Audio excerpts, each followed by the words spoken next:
seorang anak yang berlatar belakang dari jalanan, yang bergaul dengan dunia marginal, dunia premanisme dan klub alam.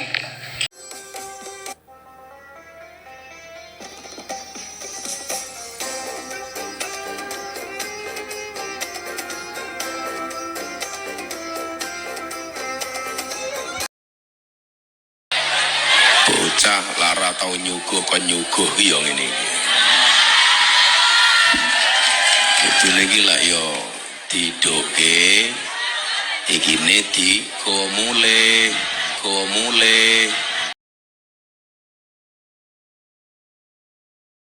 dalang ketemu Dewarsena. dalam Budi Niki arep cah enom. Niki waune janjane gandrung kalih kula. weh Kulane dadi ning kagol dadi suarane kaya ngono kuwi. Nah, saniki mbahasan ajeng kula tenani, Pak Di. Lah kula malah khawatir modern dhisik niki. lah sebabnya apa? Lah kula iso keracunan. Kok keracunan? Ampun expired niki susune. Oh, kena susu kedaluwarsa. Nggih. Loh, Kula niku bersyukur Budayati elek. Mila dadi sinden. Layu dadi lonte ta niki.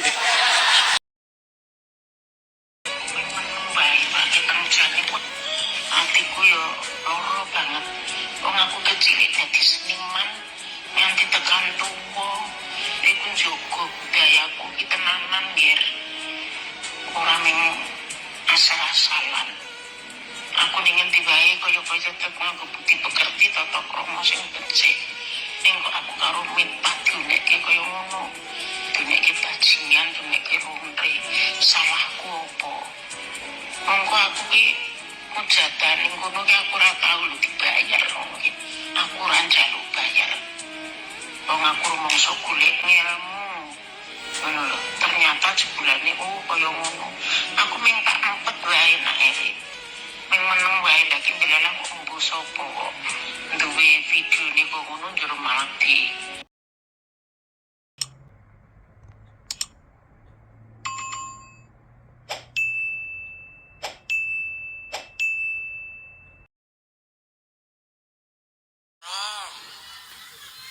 es tehmu jek oke ra? Masih, yo kono didol goblok.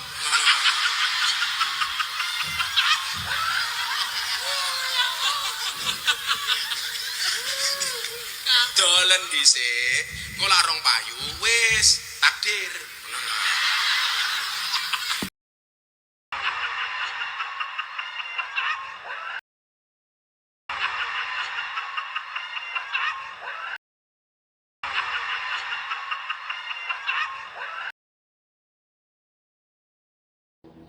Di Indonesia beberapa hari yang lalu ini riuh rendah dalam media sosial seorang Kiai Gus dalam dakwah dia menghina seorang penjual teh yang mulia. Oh, ada yang nonton ya. Saya teman-teman Indonesia kirim dan dia jadi viral penghinaan kepada orang yang jual teh ya, yang mana di antara paling miskin. Tapi ini pendakwah, dua pendakwah dengan ketawa, dengan maksud menghina sekali.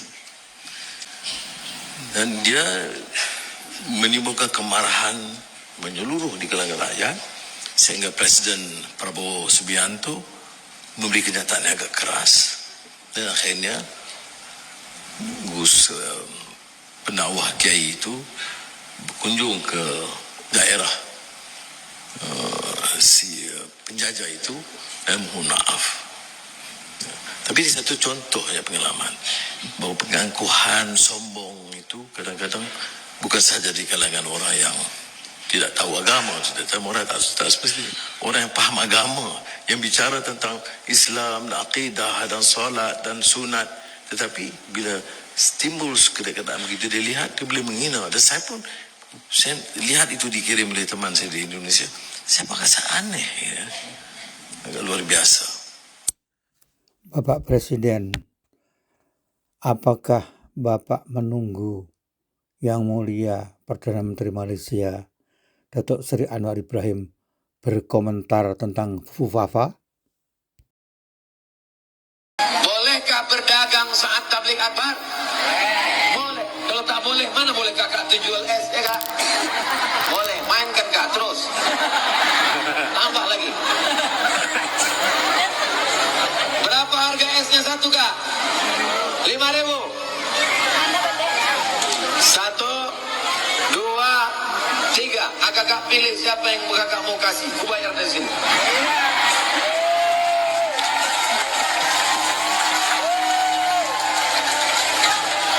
Ini dalam rangka kemerdekaan Indonesia. Gambar Pak Presiden Bung Karno-Hatta. Laku nih kak, laku. Ini bukan duit main-main. Barakallah, makasih banyak. Jazakumullah. Apalah mimpi kakak malam tadi.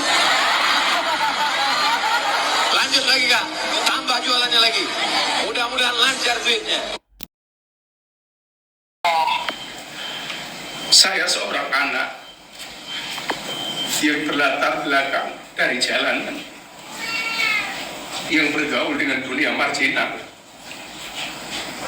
dunia premanisme dan klub alam. Dan itu telah diangkat derajat setinggi-tingginya oleh Bapak Presiden.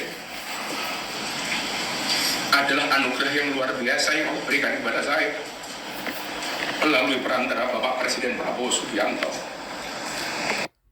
Jadi saya keturunan ke-18 dari Prabu Brawijaya, keturunan ke-17 dari Raden Patah Demak.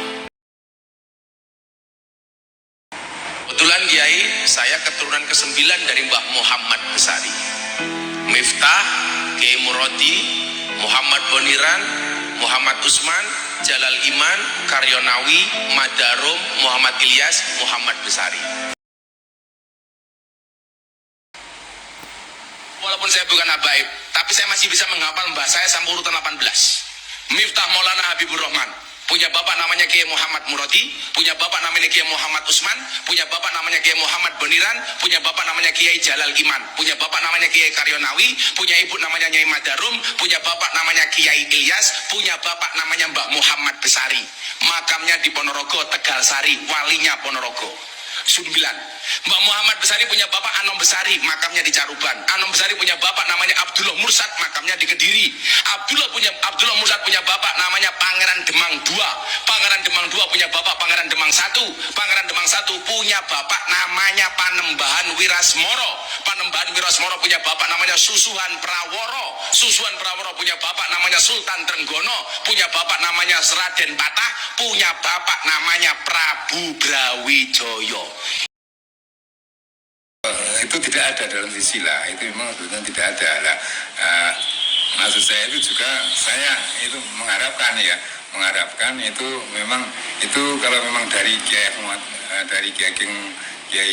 Agung Muhammad Ilyas ya, betul lagi Kiai Muhammad Sari itu dari istri keberapa itu, nah itu nanti akan ketemu gitu seperti itu.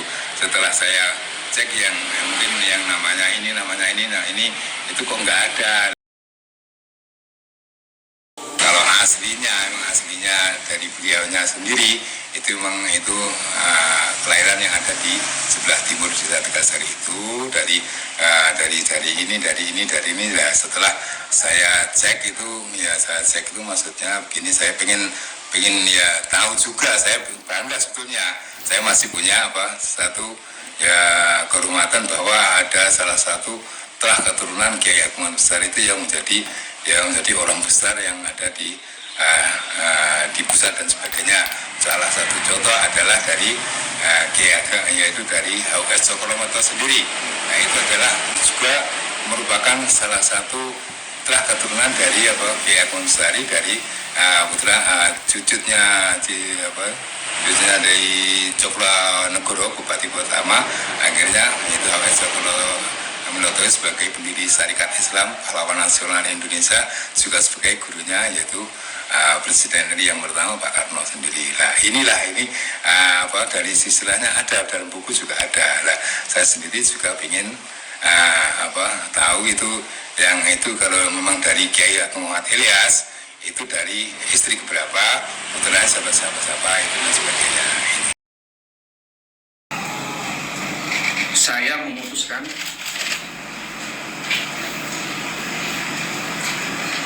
untuk mengundurkan diri dari tugas saya sebagai utusan khusus Presiden bidang kerukunan beragama dan pembinaan sarana keagamaan. Keputusan ini saya ambil bukan karena ditekan oleh siapapun.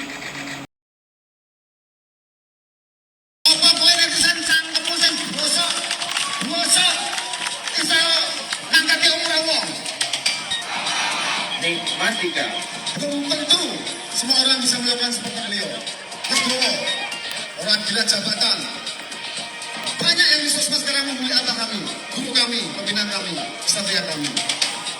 Tetapi yang cocok kabur dari jabatannya, dan kami mohon juga calon